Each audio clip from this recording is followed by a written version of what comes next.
Okey, Assalamualaikum warahmatullahi wabarakatuh. Kita berjumpa lagi pada pendidikan jenayah pelajaran yang ke-9, kesalahan membunuh. Al-Qatlu, bahagian yang kedua.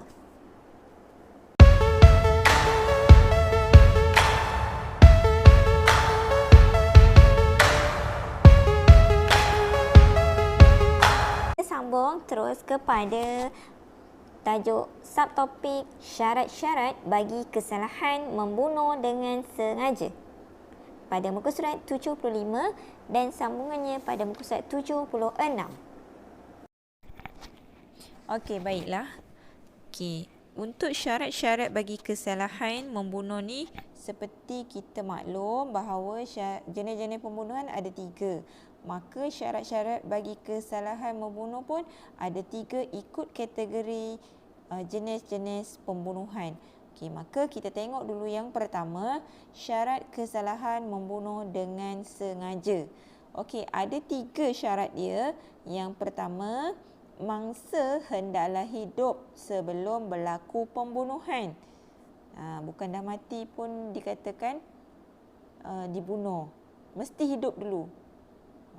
Okay, yang kedua, perbuatan membunuh yang membawa kepada kematian hasil perbuatan pembunuh. Hasil perbuatan pembunuh. Perbuatan tu membawa kepada kematian. Okey, yang ketiga, pembunuhan itu dilakukan dengan niat jahat. Yang ini dikatakan syarat kesalahan membunuh dengan sengaja. Okey, kita pergi pula tajuk yang kedua, jenis pembunuhan yang kedua, tapi kita nak tengok syarat dia. Pada muka surat 76, syarat kesalahan membunuh separuh sengaja. Ada 3 juga. Okey, yang pertama, orang yang tertuduh melakukan perbuatan yang membawa kepada kematian. Okey, yang kedua, orang yang tertuduh melakukan perbuatan tersebut dengan niat jahat. Dan yang ketiga, ada hubungan sebab musabab antara perbuatan dengan kematian. Okey, kenapa dia tak sebut orang yang membunuh? Sebab syarat kesalahan membunuh kesalahan membunuh separuh sengaja ni, kalau kita tengok daripada tajuk pun tahu dah, separuh sengaja perbuatan dia tu. Jadi kita sebut dia sebagai orang yang tertuduh. Okey.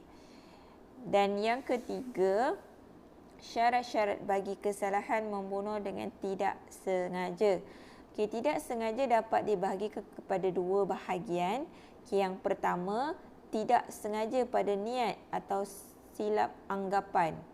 Yang kedua, tidak sengaja pada perbuatan atau silap perbuatan. Okey, contoh dia untuk sengaja, tidak sengaja pada niat ataupun silap anggap. Okey, A menembak B yang disangka kijang. A tidak melakukan kesilapan pada perbuatan tetapi dia silap anggap sebab B disangka kijang. Kijang tu haiwan Okey, yang kedua, tidak sengaja pada perbuatan. Macam mana yang dikatakan tidak sengaja pada perbuatan? Contoh, A melontar batu dari tingkap atas rumahnya. Ni yang duduk bangunan tinggi-tinggi, yang duduk flat, apartment. Okey, tiba-tiba terkena orang yang sedang berjalan. Orang itu terbunuh. A sebenarnya tidak tersilap niat tetapi silap buat sehingga menyebabkan B terbunuh. Dia tak silap niat pun, memang dia niat nak lontar batu ke bawah. Tetapi perbuatan dia tu silap sebab ada orang lalu orang tu pun mati. Tu pun dianggap perbuatan membunuh tidak sengaja. Okey. Kemudian ada 3 syarat bagi kesalahan membunuh tidak dengan sengaja. Okey, yang pertama, berlaku perbuatan itu membawa kematian kepada mangsa. Yang kedua, perbuatan tersebut berlaku secara silap bukan sengaja. Ada hubungan dengan sebab musabab dengan kematian. Setiap perbuatan, setiap kematian mesti ada sebab. Okay, maka itu adalah contoh syarat kesalahan membunuh tidak sengaja. Jadi untuk Awak kena faham betul-betul. Yang pertama sekali mesti tahu jenis-jenis kesalahan membunuh. Kemudian setiap jenis-jenis tu ada syarat dia. Jadi kena tahu dan kena faham betul-betul.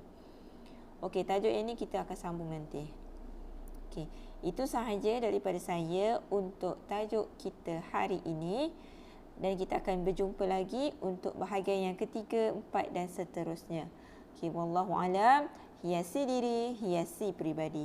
Assalamualaikum warahmatullahi wabarakatuh.